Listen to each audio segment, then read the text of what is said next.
टेढ़ पना बात बोलने बड़े। व्यास किसे कहते हैं? किसे? व्यास एक समाज का पद होता है, व्यास समाज का गरिमा होता है, व्यास समाज का दर्पण होता है। व्यास लोग भट्ट साहब एगो व्यास लोग हम गावत नहीं गीत। व्यास के माने का होला और व्यास के लिस्ट में तोर नाम नहीं है। व्यास मऊगा खाटी बन के करत चुमा चाटी, ए भैया गवनई माटी हो गई, आ खुलल बिया नाच के पार्टी गवनई माटी हो गई, नाच के पार्टी गवनई माटी हो गई।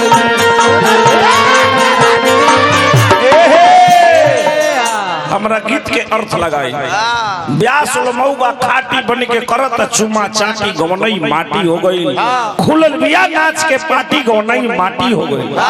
पहले के व्यास के रहे दुबे न धुन बचन वीरेंद्र जगदीश सिंह विराट बेचुमिया बलिराम हरिहर, अरे गुलाब कोई तिरी सम्राट। पहले के व्यास पहले के व्यास लोग चौपाई दोहा गावे। दुबे न धुन बचन वीरेंद्र जगदीश सिंह विराट बेचुमिया बलिराम हरिहर, गुलाब गई तिरी सम्राट। उनके चेला फुरत घाटी गवनई माटी हो गई,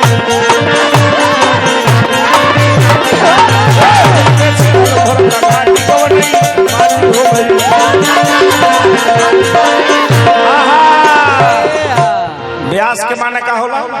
व्यास के का गावे के चाहिए सुनी हमारा मुंह से। व्यास के नचनिया नतिया को अब बताई ना, व्यास के ये नचनिया है जब व्यासवा का गोद ले ले बिया, गोद ले ले बिया नचनिया लइका मान ले, अजीत हलचल के गोद ले ले बिया। आई खाड़ा बा आ जेकरा में मालावा डोलू है ओकरा के इसरवा चाचा कहता है। अब बताई ओकरा से जब बियाह हो गेल तो ओकर उ चाची न भइल। अच्छा भइल कि ना भइल? भइल कि ना भइल? हां तो ओकर जब चाची हो गेल तो ओकर ई लइका भइल। हां आ ओ जे एकर चाची नाचती आई देखता बाहरे चाची, बाहरे चाची, बाहरे चाची, बाहरे चाची, बाहरे क्या है? ये क्या है? यही तो गोला प्रोग्राम है। ऐसा ही बोला था जे अपन बोली अपने में धरा जाता है। एक और नचनिया गोड़ पसार देती है, कहती है जे गोड़ दबाओ, आज नु गोड़ दबावती है, परसों दिन प्रोग्राम रहे माला डालवले रहे गोड़ ना दबावत रहे ना चिटुकी से दबावत रहे। पागल कहीं का ये सब कोई गाना बजाना है? पहले के व्यास लोग गावे झप धुरपन तिरताल या ठुमरी, ए भैया तुलसी सुर के बानी, झप धुरपन तिरताल ठुमरी तुलसी सुर के बानी। तू व्यास रहता तो हमरा के चार गो चौपाई कह के हरा देता। झप धुरपन तिरताल या ठुमरी, ए भैया तुलसी सुर के बानी, ओई जे नचनिया डांड हिलावे गिरल आँखी के पानी, अनाज के कोइला भूसा डाटी गवनई माटी हो गई, भूसा डाटी गवनई माटी हो गई।